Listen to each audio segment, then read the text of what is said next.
वहीं पर वैदिक ज्ञान परंपरा तो आत्मिक संबंध बनाने की बात करती है। वैदिक ज्ञान परंपरा में शिक्षा और परीक्षा कैसी थी, इसका सुंदर उदाहरण विद्यां च अविद्यां च यस्तद् वेदो भयं सह अविद्या मृत्युम तीर्त्वा विद्या अमृतम अश्नुते। विद्या और अविद्या दोनों की एक साथ जाकर अविद्या से मृत्यु को पार करके विद्या से अमृत की प्राप्ति होती है। गुरु के आश्रम में प्राचीन काल में विद्यार्थी वर्षों गुजार देते थे और वर्षों के बाद गुरु उन्हें देखता रहता था। ऐसे 3 विद्यार्थियों को गुरु ने चुना कि अब तुम्हारी अंतिम परीक्षा बाकी है, अब तुम गांव जा सकते हो। तीनों विद्यार्थी खुशी खुशी गांव की ओर निकले और अचानक राह पर कांटे पड़े हुए थे। एक विद्यार्थी छलांग लगाकर के कांटे के उस पार चला गया, दूसरा विद्यार्थी पगडंडी से उतरकर कांटे को पार हो गया, लेकिन तीसरा विद्यार्थी कांटे को बीनने लगा। 2 विद्यार्थियों ने कहा कि शाम हो गई है, अब चलो। तीसरे विद्यार्थी ने कहा कि जिस रास्ते पर कांटे हों उसको छोड़ करके मैं कैसे जा सकता हूँ। अचानक उसी समय गुरु निकलते हैं और उन्होंने कहा कि जो विद्यार्थी कांटों को छोड़कर आगे चले गए वे लौट जाए, उनकी शिक्षा पूरी नहीं हुई। और जिस विद्यार्थी ने कांटा बीनने का श्रम उठाना शुरू किया वो परीक्षा में उत्तीर्ण हुआ। इस प्रकार की शिक्षा और परीक्षा हमारी संस्कृति में थी। दयानंद सरस्वती के गुरु बिरजानंद ने भी गुरु दक्षिणा में यही मांगा कि हमारी वैदिक ज्ञान परंपरा को आगे बढ़ाओ और सोए हुए लोगों को जगाओ। आज की शिक्षा में जो सबसे मूल तत्व गायब हुआ है वह है सील। तभी तो लाखों रुपए देकर परीक्षा का प्रश्न पत्र पाने के लिए विद्यार्थी ही नहीं अभिभावक भी जोर लगा रहे हैं।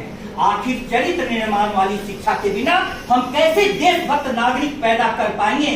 अतः आज की सबसे बड़ी जरूरत है कि आजीविका देने वाली शिक्षा के साथ चरित्र निर्माण वाली शिक्षा की तरफ लौटा जाए और शस्त्र विद्या के साथ शास्त्र विद्या को भी संरक्षित और संवर्धित किया जाए। इस संबंध में मेरे पूरे पेपर का जो सारांश है उसको मैंने अपनी कविता के माध्यम से व्यक्त किया है।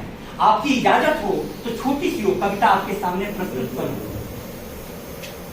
तुमको जो धन्यवाद सर, तुमको जो खुद से मिला सके वही शिक्षा है, अन्यथा एक भिखारी द्वारा दूसरे भिखारी को दी गई भिक्षा है।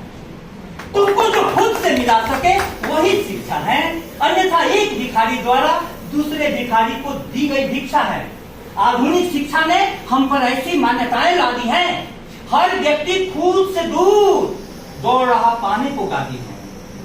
बंधे बंधाए उत्तरों में हम आज इतने खप से गए हैं, मूल प्रश्न जीवन के कहीं दब से गए हैं। भरी भीड़ में हम आज इतने अकेले हो गए हैं, बुनियाद की धरती पर हर्षित जलजले हो गए हैं। अंतिम 4 लाइनें बहुत फरमाए। विश्वविद्यालय का गोल्ड मेडलिस्ट सड़क पर खड़ा था, उपाधियों के ढेर तले उसका अरमान पड़ा था। परीक्षा जिंदगी की आज वह फेल हो गया था, अनमोल सा हीरा बेमोल सेल हो गया था, बेमोल सेल हो गया था। इस महती चर्चा से यह बात समाज तक पहुंचे। आज सुबह में टहलते समय में राजस्थान विश्वविद्यालय के 2 विद्यार्थियों अनीता और आशीष के साथ चर्चा कर रहा था।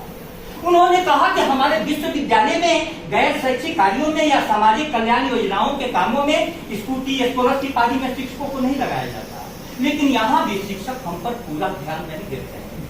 मैंने कहा कि आखिर क्या बात हुई। शिक्षा का क्षेत्र out of love, out of compassion और ज्ञान के अतिरेक के कारण बाहर आता है। उस शिक्षा की जिसकी वेदों की ओर लौटो। आज हम कहते हैं कि क्लास की ओर तो लौटो, हमको शिक्षक भी नहीं रहने दिया गया। बौद्धिक संबंध में हमारा विद्यार्थियों के साथ नहीं होता है इतनी ज्यादा काम से, तो आत्मिक संबंध कैसे बनेगा। यदि यह सभा विचार करे तो इस महती कार्यक्रम की बहुत बड़ी सार्थकता होगी। बहुत बहुत धन्यवाद। इस बात का ध्यान रखना चाहिए। और सर्वजीत दुबे जी ने तो कमाल ही कर दिया, ओजपूर्ण भाषा में ओजपूर्ण बातें करी। इन्होंने कविता आज का संदर्भ ही उधेड़ कर रख दिया। इन्होंने जो सच्चाई है कि परीक्षा कैसी होनी चाहिए।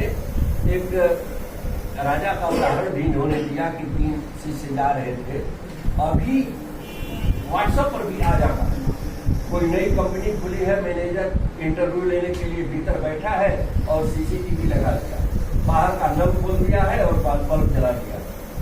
सारे कैंडिडेट आते जा रहे हैं और देखता जा रहा है। एक कैंडिडेट गया तो पहले नल बंद किया, फिर बल्ब बुझाया और उसने उसे कोऑर्डिनेटर कर दिया। ऐसे परीक्षा होती है। लेकिन आजकल की परीक्षा जो है और जो अध्ययन हुए, उन्होंने बहुत अच्छा दृष्टांत दिया है कि प्रतिभाओं का चयन होता, मूल कुर्सियां पा जाते। ऐसा भी है, क्योंकि अभी एक पुस्तक निकली है नई, आप लोग शायद देखे भी होंगे, कि प्रोफेसर की डायरी डॉक्टर लक्ष्मण यादव ने, जो दिल्ली यूनिवर्सिटी है, आजमगढ़ का ही रहने वाला लड़का है, इलाहाबाद यूनिवर्सिटी से पढ़ा था, उसने बहुत कुछ लिखा है। ये लिखा कि आपको ग्रंथ जो है वो ज्ञान दे सकते हैं, लेकिन नौकरी नहीं। नौकरी के लिए कोई दूसरा मौका, आजकल की जो व्यवस्था चल रही है।